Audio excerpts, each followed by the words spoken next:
एका नवीन रेसिपीमध्ये। आज मी गावाकडील चमचमीत अशी पनीरची भाजी बनवणार आहे।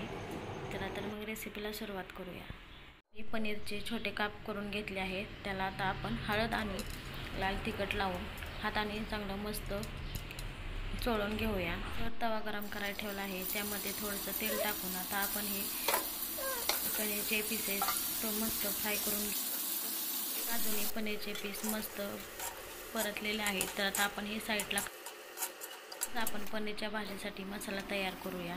गॅसवर कढई गरम करायला ठेवली आहे, त्यामध्ये कांदा टाकूया उभा चिरलेला आणि मस्त कांदा 2-3 मिनिटं लालसर होईपर्यंत आपण थोडासा परतून झाला की त्यामध्ये सुके खोबऱ्याचे काप टाकूया, लसूण टाकूया आणि पुन्हा एकदा मस्त परतून घेऊया।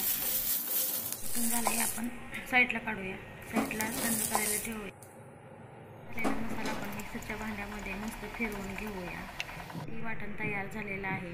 लगेचच आपण गॅसवर कढई गरम करायला ठेवली आहे, त्यामध्ये 2 चमचे तेल टाकूया। तेल गरम झाले की लगेचच आपण मसाला टाकू। मसाला परतून झाला की त्यामध्ये घरगुती काळा मसाला टाकूया 2 चमचे, एक चमचा पिढी मिरची पावडर, चवीपुरतं मीठ टाकूया, अर्धा चमचा हळद टाकू, तसेच पनीर मसाला 1 चमचा। सर्व जिन्नस आपण मस्त तेलामध्ये परतून मस्त मसाला आपला भाजलेला आहे। त्यामध्ये आता आपण गरम पाणी टाकूया। कोणत्याही भाजीत गरम पाणी टाकायचं, त्यामुळे तरी मस्त येते आणि चवीलाही एकदम मस्त लागते भाजी। भाजीला एक उकळी आली की त्यामध्ये तुम्ही पनीरचे पीस सोडू शकता।